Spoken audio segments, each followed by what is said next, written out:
Hello, welcome to Simple Answers. I'm your host Jason, and in this video I'll be showing you how to create close friends list on Instagram. First, let's go into the app.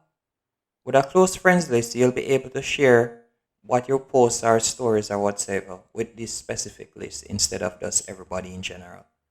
First, when you're on your main page, you're going to select the three dashes in the top right hand corner. Then you're going to select close friends. Then you can simply press get started. And then you'll search for the persons by simply typing in their name.